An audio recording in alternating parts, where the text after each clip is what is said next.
Yo, what's up, y'all? Welcome back to UndergroundWellness.com. You know who this guy is right here. Dr. Tom O'Brien is back in the house. Welcome back, doctor. Thank you, Sean. The doctor is from thedoctor.com, and he's also the host of the upcoming Gluten Summit. So we just got done with Real Food Con, and we just want to keep the information coming. So this guy's got literally a 7-day summit all about gluten and why you should not let it cross your lips. There's lots of problems with it. He's going to tell you about some of those problems today. So we decided to put together just a few videos. 3 videos we're going to put together? Yes. With some of the gems, some of the nuggets that he pulled from the summit when he was doing the recordings. And so, doctor, first of all, why did you decide to do a gluten summit? Sean, the British Medical Journal tells us that when translational research, and that means research that's going to change the way doctors think, translational research is published, the average is 17 years before the doc down the street is using that information. That's the average, that's not the exception. It's the average. So when they first learned about cholesterol and heart disease, 17 years before doctors down the street were checking cholesterol. It was just 2 years ago that they published the studies acknowledging there is this thing called non-celiac gluten sensitivity, meaning celiac's bad, and we'll talk about that in the summit, but also you don't have to have celiac. You can just be sensitive to gluten, and it's profound in the impact it has. But the history would be, it'll take 17 years before you guys know about this. I'm not going to let that happen.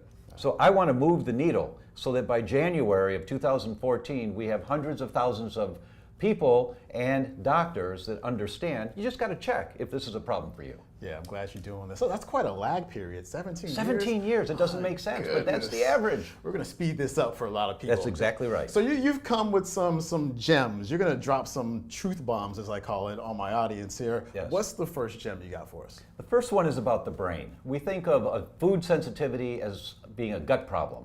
And if you don't have problems when you eat something in your gut, there's no problem.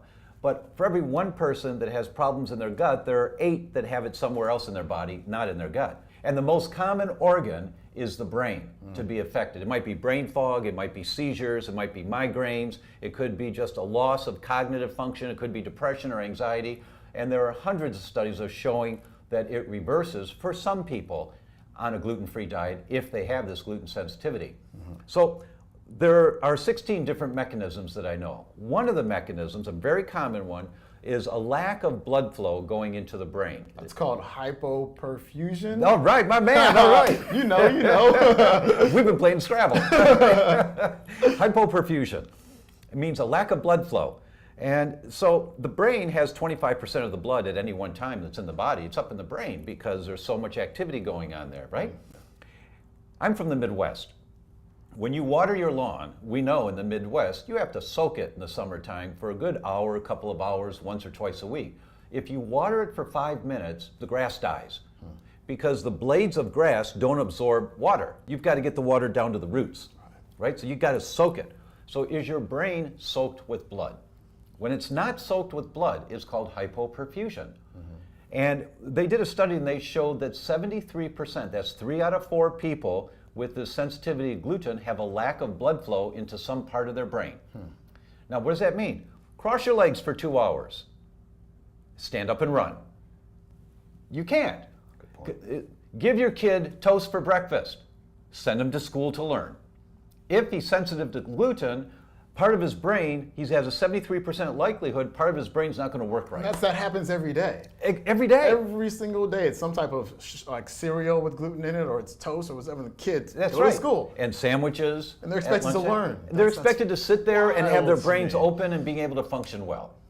So I went to the experts. I went to David Perlmutter, Dr. David Perlmutter, who is probably the leading neurologist in the country that looks at neurology problems from a big picture perspective called functional medicine. He's the author of Grain Brain, right? He's the author of Grain Brain. It Good just book. came out. Really good book. It was a New York Times bestseller before it was released, meaning everyone wants this book, so they ordered it ahead of time. It already made the #1 list. He was great on my show last week. He was really good. He's You hooked that up, as a matter of fact. Really good show. I'm really glad that worked out because he's a great guy and he's very knowledgeable. He's the kind of guy we want on our team when we're looking at brain function, right? And what did David tell us? I brought this so I could read to you the exact words that he said because it's so cool the way he said it. First thing, what he talked about is any brain dysfunction, any brain dysfunction, in general, we know is inflammation in the brain. There's fire in the brain. And Dr. Perlmutter's premise is don't treat the smoke, don't treat the symptoms, put the fire out. Yeah. Right? That's his premise. So there's two quotes that I brought to share with you that he said in my interview with him. The interview was fabulous.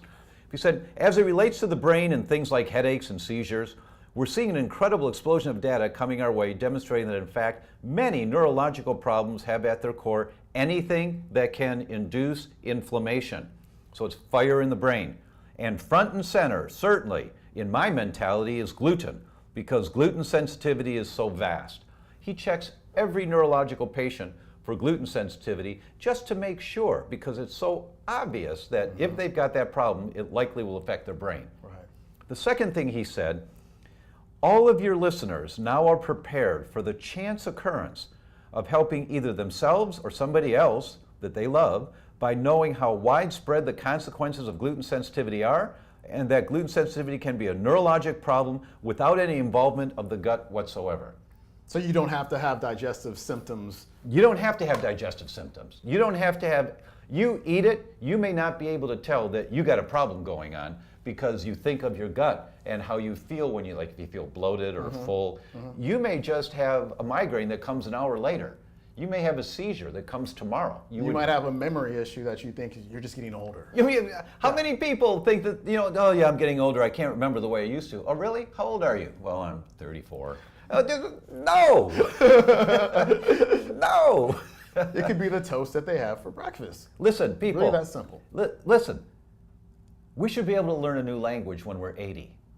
There's no reason why not. Your brain's supposed to work, but if you keep killing off brain cells year after year after year after year, just a few, it accumulates so that you think that you're getting old, you don't remember the way you used to because you're getting old. No, you're not remembering the way you used to because you're inflamed and you've killed off brain cells for a number of years because of the inflammation that's going on. So there. stop eating the foods that cause the inflammation in the first place. Exactly. Like Stop throwing gasoline on the fire. I like that, man. Yeah.